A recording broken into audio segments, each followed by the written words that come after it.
राजा जी, एक मुद्दा जो आप लोग शुरू से लेकर चल रहे हैं वो है कि बिहार में लालू के उसमें जंगल राज का मुद्दा, कि पहले गुंडागर्दी थी, जंगल राज था। तो इस बार भी आप लोगों ने इस मुद्दे पर पूरे समय से आप बने रहे हैं, मगर इस बार आपके दल के ही एक अनंत सिंह जी जो है अब गिरफ्तार हो गए हैं। गोली चली पहली बार और दुलार चंद यादव मारे गए। इसके बारे में आप क्या कहना चाहेंगे? हो सकता है एक दो घटनाएं ऐसी हो जाती हैं, लेकिन इसके कारण किसी को ये नहीं कहा जा सकता कि वह फला व्यक्ति जो है माफिया है या ये है वह है। ये तो कुछ सामाजिक जीवन में कभी कभी कुछ व्यक्तिगत नाराज़गियाँ भी होती हैं, इसको इनकार नहीं किया जा सकता है। लेकिन सब मिला जुला कर पूरा प्रिकॉशन हम लोग लेते हैं कि जिनकी छवि साफ सुथरी हो, क्लीन इमेज के जो लोग हैं उन्हीं को प्रत्याशी बनाया जाए। सावधानी ये बरती जाती है, लेकिन हो सकता है इतनी बड़ी जमात जहाँ पर है जी, कहीं पर यह चूक हो भी सकती है। इस संभावना को भी मैं नकारता नहीं हूँ।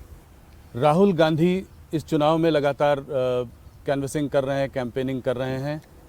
एक समय में जैसे जैसे चुनाव पास आता गया, अटैक थोड़े पर्सनल होते जा रहे थे। उन्होंने कहा कि मोदी जी वोटों के लिए कुछ भी कर सकते हैं, बोलेंगे तो स्टेज में वोटों के लिए नाच भी देंगे। थोड़ा छठ के समय में भी उन्होंने ऐसा बोला कि उन्होंने यमुना में डुबकी नहीं लगाई, एक सैनिटाइज पॉन्ड में जो है जाके उसके सामने छठ मैया की पूजा कर रहे थे। कैसे देखते हैं इस तरह के रिमार्क्स को आप? मैं समझता हूँ कि इस प्रकार के रिमार्क्स का कोई औचित्य नहीं है। और नौटंकी का प्रश्न यहाँ तक है, मैं समझता हूँ देश अच्छी तरह इस बात को समझता है कि मोदी जी के साथ इस प्रकार के आरोप किसी भी सूरत में चस्पा नहीं होते। वो बहुत ही सीधी और सपाट बात जनता के सामने रखते हैं। जनता को गुमराह करके उन्होंने कभी भी जनता का समर्थन हासिल करने की कोशिश नहीं की है।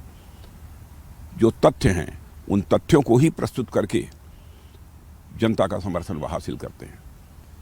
इस बार जब कल लोग मतदान डालने जा रहे थे, सुबह सुबह महिलाओं की बहुत बड़ी कतार दिखाई दे रही थी। बहुत ज़्यादा महिलाएं सामने आकर उन्होंने वोट डाला है। इसको आप कैसे देखते हैं? किसके लिए समर्थन है ये? क्या ये जीविका दीदी जो है ये आपकी एक गेम चेंजर स्कीम रही है? जीविका दीदी भी है, लेकिन उसके अतिरिक्त महिलाएं ये महसूस करती हैं कि नीतीश कुमार जी के मुख्यमंत्री रहते हुए कानून और व्यवस्था की स्थिति बेहतर रही है। अराजक की स्थिति नहीं रही है जैसी कि आरजेडी के शासनकाल में हुआ करती थी। एक उसका भी स्पष्ट संदेश पूरे बिहार में है। और आप जानते हैं कि महिलाएं स्वाभाविक रूप से यह चाहती हैं कि किसी की भी सरकार हो, लेकिन कानून और व्यवस्था की स्थिति बेहतर होनी चाहिए, और ताकि वह कभी भी किसी समय भी रात को भी कहीं आना जाना पड़े तो उन्हें किसी प्रकार का कोई भय न हो।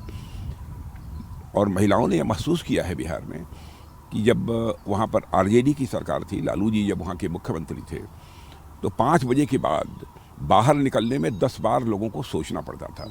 अब महिलाएं तो कम से कम बाहर निकल ही नहीं सकती थी। इसमें शराबबंदी का भी कोई बड़ा योगदान रहा है? जैसे कि ऑपोजिशन में तेजस्वी जी ने और प्रशांत किशोर ने कहा है कि उनके अगर वो लोग जीत कर आए तो शराबबंदी के बैन को उठा देंगे, लिफ्ट कर देंगे। हाँ। तो क्या इसमें इसका भी कोई फायदा मिला है इनको?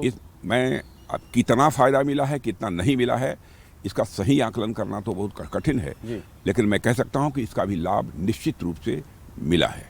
और महिलाओं ने तो इसे बहुत ही अच्छा महसूस किया है जी, क्योंकि अपनी प्रत्यक्ष आंखों के सामने जब देखती थी कि उनके परिवार के सदस्य भी लीकर का सेवन कर रहे हैं, शराब का सेवन कर रहे हैं, तो ये उन्हें अच्छा नहीं लगता था। एक बड़ा रेवेन्यू लॉस का एंगल भी इसमें है। करीब 20,000 करोड़ का रेवेन्यू लॉस बताते हैं कि सिर्फ इसकी वजह से हुआ है। तो देखिए, सामाजिक बुराइयों को दूर करने के लिए रेवेन्यू प्रॉफिट और रेवेन्यू लॉस के संबंध में विचार नहीं करना चाहिए, और उसको हम लोग कभी विचार भी नहीं करते हैं।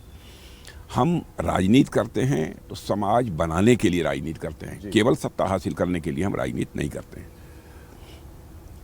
इस बार राजनाथ जी एक और फैक्टर देखा गया है जिसकी काफ़ी चर्चा है, वो है प्रशांत किशोर फैक्टर। लोग कह रहे हैं इस बार ये ट्रायंगुलर फाइट है। एक इन्होंने प्रशांत किशोर जी ने अपनी नई पार्टी जनसुराज बनाई, पिछले 3 साल से बिहार में वो गांव-गांव जा रहे हैं, अपनी बात कह रहे हैं। तो क्या आप पीके फैक्टर कितना बड़ा है, कितना वोट शेयर उनको मिल पाएगा, किसका वोट अधिक काटेंगे, आपका या महागठबंधन? देखिए, मैं मानता हूँ कि वो फैक्टर इनसिग्निफिकेंट है। अच्छा, इनसिग्निफिकेंट फैक्टर है, उस पर तो विचार करना ही नहीं चाहिए।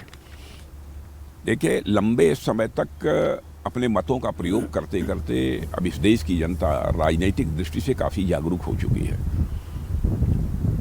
अब इस बात को अच्छी तरह समझती है कि कौन वोट काटने के लिए खड़ा है और कौन सरकार बनाने के लिए खड़ा है। इस आधार पर अपने मतों का फैसला करती है वो। तो आप मानते हैं कि वो सिर्फ महज वोट काटने के लिए खड़े हैं, ऐसा जनता समझती है? हाँ, जनता समझती है। माने वो जानती है कि इनको शायद ही एक भी सीट नहीं प्राप्त होगी। लोग ये मानकर चल रहे हैं बिहार में, जो हमारी बातचीत हुई है। जी। मैं अपने आकलन के आधार पर बता रहा हूँ।